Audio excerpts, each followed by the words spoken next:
Hey dudes, we didn't write an intro to this video, so I'm just gonna kind of jump into some stuff here.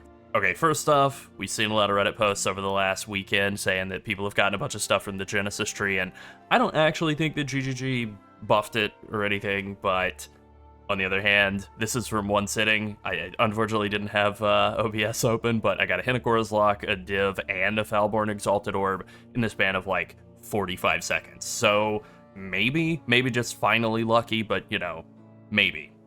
Also, there's a bit of tech that we learned from Reddit over the last couple of days as well that just we haven't put into anything, but like, here you go. This is something that people just didn't know about, including us. You could price something at Faustus, and then if you want to just automatically post stuff without having to go through that dialogue again, you just control right click, and it'll post at the same price as your last one. So if you're bulk listing a bunch of maps or something, there you go, super easy. So pretty dope. You know, don't post a headhunter for 1 chaos though.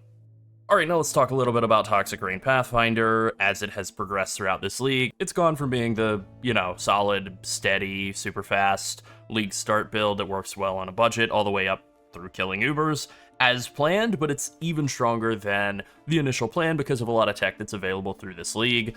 The basic league mechanic of the grafts has added a lot of damage. We've also gotten some real value out of some Foulborne uniques. There's some awesome Foulborne chase uniques as well, but we're clocking in at something like 25 million DPS in sort of a mapping setup, potentially upwards of 30 with a like very focused bossing setup.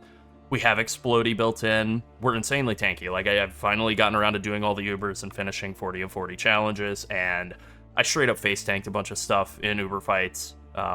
I did a Deathless Maven Witnessed Turbo Elder, and then followed that up with a Deathless Searing Exarch, which I never do Searing Exarch very well. And then, of course, I followed that up by doing Eater of Worlds, a fight that I feel like I'm much more skilled at by dying like 4 times to auto attacks. So, you know, it is what it is, but the build's very strong, especially for a bow build. It's blasted through tier 17s. Whatever. Sales pitch, it's great. You should definitely play it, right? So let's go ahead and get into that, but first be sure to like and subscribe, join our Discord as well. Okay, so we've had a few questions over the last several days about things related to skill gems, support gems, things like that. And that's kind of where we're going to start here, because there are a couple of swaps that you can make that can potentially really rocket your damage up for single target, and that's what I want to hit on first. So Mirage Archer is great for zipping around, adding damage while you're moving, adding more damage while you're mapping, right? However, it's not your best DPS support gem, not by a long shot. Now there's some bait in here. Things like Concentrated Effect will absolutely lower your DPS by a bunch because of that reduced area of effect, or less area of effect, and causing things to not overlap correctly, right? Cruelty won't actually work, but more duration, you better believe it will, and it adds an absolutely enormous amount of damage. The issue with more duration, as you can see, in the full DPS, we're now clocking in over 30 million DPS just by swapping from Mirage Archer to more duration. The issue is that more duration doesn't make the pods do more damage each, it just makes them last longer, right? So it doesn't actually do more damage until you have exceeded the base duration of the previous set of pods, right? So with more duration in, we're looking at almost a 5-second duration on our Toxic Rain pods, something around that, which is insane. It allows for so much more stacking of pods up in one space. With Mirage Archer, we're looking at more like 3.25 seconds, 3.26, much shorter. So you're able to get a lot more pods under enemies at a time with more duration support. The issue is if they move, or if you're killing stuff that dies before 3.5 seconds or 3.25 seconds have elapsed, then it is just straight up not an increase at all. So, for mapping, more duration support, terrible. Definitely don't run it at all. Mirage is going to be way better. If you are bossing and you're fighting a boss that doesn't move around a crazy amount, more duration support is a huge damage increase, potentially. This is ultimately why we haven't like recommended it, but it is probably tech that we're going to put into like future versions of the build as something you could kind of do when you're doing your first couple of Void Stones or something. If you have the ability to put more duration in instead of Mirage Archer, you can give yourself like a very solid chunk of damage while you're still kind of making your way into bossing and in-game and so on. And yeah, real potential there to like add a bunch of damage very easily. Then the next bit of tech, which is something that's definitely going in there, is just something somebody asked in a YouTube comment yesterday. What do you think about swapping Vol Caustic Arrow or Caustic Arrow out for Toxic Rain for bossing? it's a really good idea. So you do have to make a couple of swaps. You want to drop Awaken Arrow Nova, like, or regular Arrow Nova. That's not going to do anything with Toxic Rain, but swapping in more duration for that is also like a really big damage increase. We can look at the full DPS number down here. It's like almost 26 million full DPS, and then if we swap back from Toxic Rain over to, you know, our Arrow Nova and Caustic Arrow setup, now we're looking at like 24.8. So we're gaining like over 1 million DPS just by swapping from Caustic Arrow and Arrow Nova over to Toxic Rain and more duration. There are other options if you don't have the support gem or the socket availability to make that work. I ultimately just wound up using Horticrafting Station to make a white socket. That's a thing you can do. A little expensive though. It'll cost you like a Divine or something to do right now. So if you don't want to do that, that's okay. Ultimately, what you could do is put in like a Swift Affliction support in place of Arrow Nova. That wouldn't be huge, but like, you know, that would definitely still be like a way to add a little bit of extra damage in bossing. Most of the rest of the gems are still the same. There've been some questions about like why not put quality into Vicious Proj, and I'll show you. Here's why. It adds like 60 DPS. That's literally it. I mean, you could do it if you want to, but it doesn't do anything because it only adds physical damage. And this is a build that just doesn't do any physical damage at all. So it's like totally worthless to add quality into Vicious Proj, even on Awakened. The same kind of goes with the Toxic Rain of Withering. You actually don't want to add quality because the whole point of using TR of Withering is to make it so that when it explodes, it applies Wither, right? So by adding in that quality, it makes it last longer, which I guess adds a little bit of damage, but more importantly, it doesn't add as many Withering stacks, Withering explosions. So actually kind of bad to put quality on that one. Everything else you can pretty much quality up across the entire build, and there are even some things that are like really worth it to go get 23 quality, like getting quality up on Immortal Call is really good. You know, a lot of these different things that give you like more cooldown reduction or more like withered buffs or something could be useful too. All right, now let's talk a little bit about some of the gear swaps that we've done, and the big one is swapping over to Widow Hail. So the reason that you do this, right, is that you have a really nice quiver. So you can punch this into PoB and figure out like whether it's worth doing or not. Ultimately, once you've done this, you kind of want to try to find a body armor that is corrupted, and right now we're sticking with a regular Lightning Coil because I was able to get this +1 level of socketed gems, which applies to Empower, so it's basically +2 to Toxic Rain, but then it also adds like 1 level to a lot of the supports, and then you have several different options. You have like +2 to level of socketed AoE gems, projectile gems, and duration gems. I think those might be all of them, but any of the things that'll work with Toxic Rain and add levels to it, that's how you want to set it up. Once you make that Widow Hail swap, then you'll put your Caustic Arrow setup into Widow Hail and Toxic Rain into your body armor, where you're getting a bunch of plus levels to it. So the reason this all works is because, you know, we have a really strong quiver.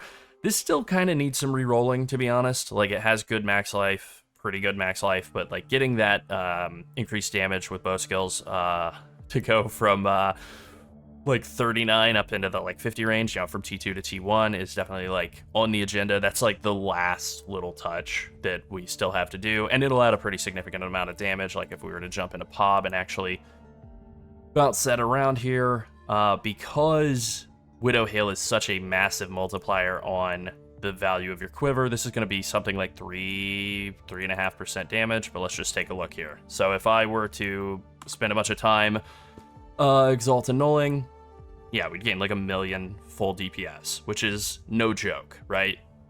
With that being said, you know, it might be kind of expensive. So actually crafting this quiver was a real pain.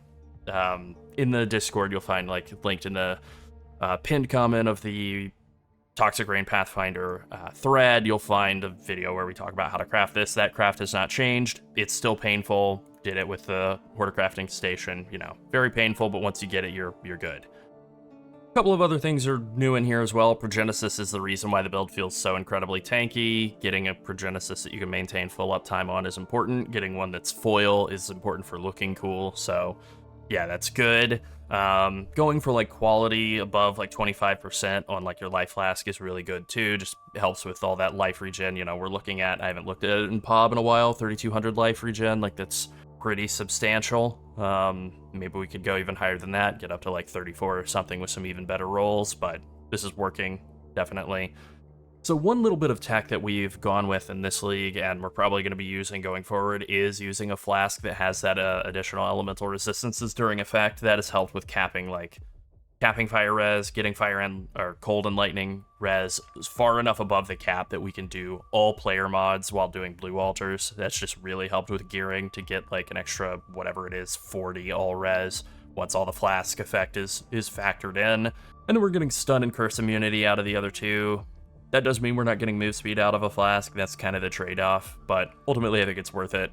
So that's kind of what we have going on here. Then a lot of the other upgrades have just been sort of incremental, you know, just going from like, a pair of boots with like a decent life, like a crafted life roll, up to like a slightly better life roll, you know, getting 5% action speed on the implicit instead of 4. Lots of things like that.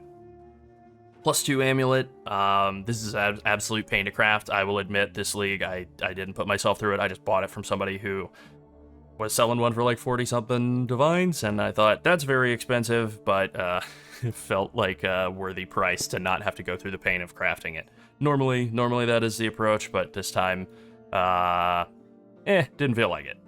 All right, the last, like, equipped gear upgrade that's really important here is this, fractured despair on hit ring. So you can't fracture a hunter ring, you can't fracture an influenced item, but you can get despair on hit rings from delve, and that's what we have here. Is you get one that's delve, you can see like it's of the underground. You get a delve ring that has despair on hit, you fracture it, hope you hit.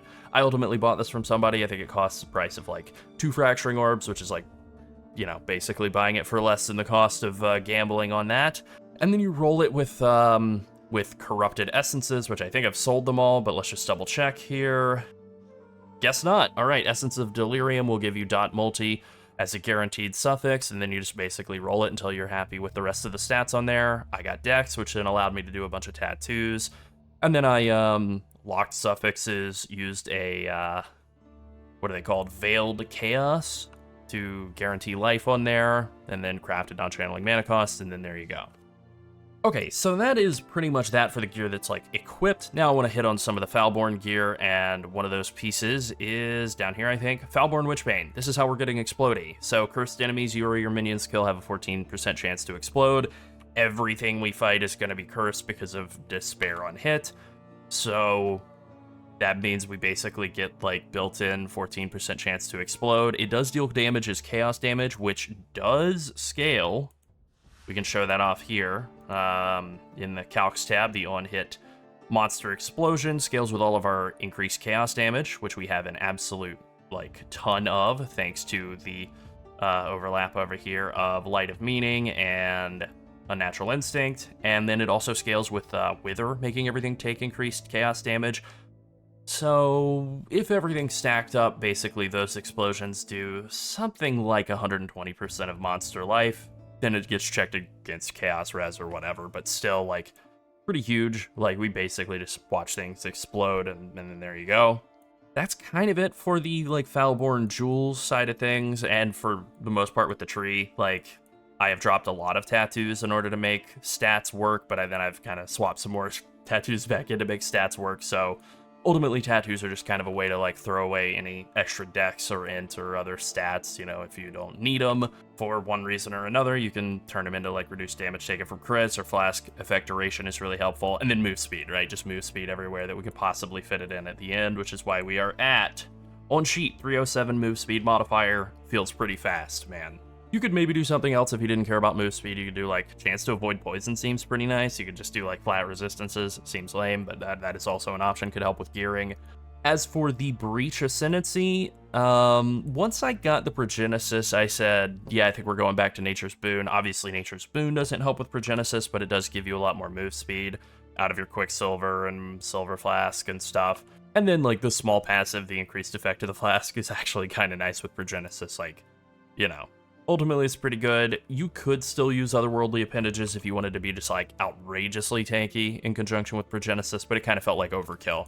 Alright, now to hit on probably the most commonly asked question since the latest round of new Foulborne uniques, and that would be the Foulborne Lightning Coil. So this thing is awesome. It gives you 50% of chaos damage taken as lightning. If you're not capped on chaos res, that makes it, like, a lot stronger, but you do still want to be capped on Chaos Res, but either way, it just basically gives you like 5% DR against Chaos, and that applies to dot as well as direct damage, which is really good.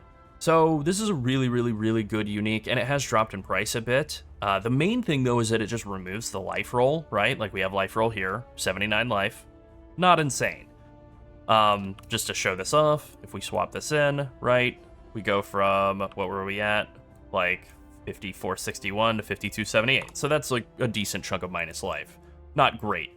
But we can drop this bonus up here, this 8% increased damage for each aura. It's like less than 2% damage, not huge. And we can take this bonus, 15% increased max life if you have no life mods on your equipped body armor, and now we go up to 5619. So, this is just a straight defensive upgrade over regular Lightning Coil. The reason that we're not using one is just the corruptions. I have done something like 7 or 8 temples trying to double corrupt Foulborne Lightning Coils. I think I had one. This one, increased max life and Fizz DR while stationary, that didn't poof. Every single other one has poofed.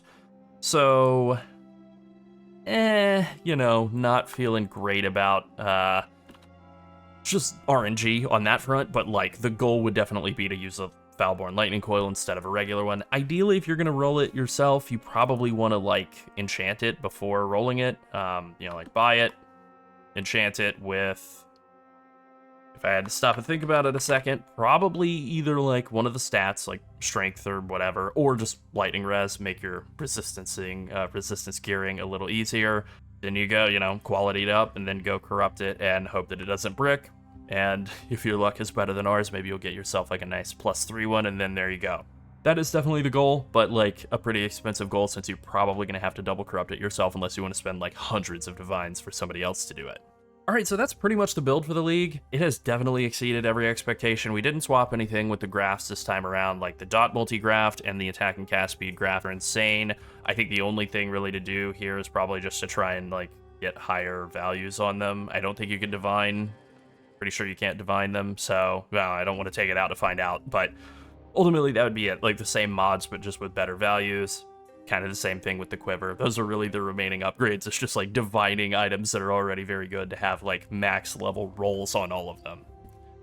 As for what we're playing next, I don't know. Neither of us have any idea. We're thinking about build options. Maybe we just go with Pyroclast Sabo. It is more of a league start build, and the league has already started, so maybe not. We haven't decided at all yet, though. Maybe something else. Maybe something with wands. Does kind of seem like a wand league. Either way, it's currency farm o'clock right now, so we'll be getting more divines to fund our next project. Anyways, here's Sunset. All right, well, we're going to wrap up with a sandwich question. What's everyone's favorite sandwich? If I had to pick one, I'd say Philly cheesesteak, though an Italian sub is a close second. What about you, Larold? Oh, it's Philly cheesesteak all the way for me. Alright, that's it. Be sure to like and subscribe if you enjoyed the video, and join the Skipping Sleep Studio Discord and become part of our community. And finally, thank you so much to all of our channel members. If you want to support us and help us make more PoE content, consider becoming a channel member or come and boost the Discord. Thanks for watching. Bye!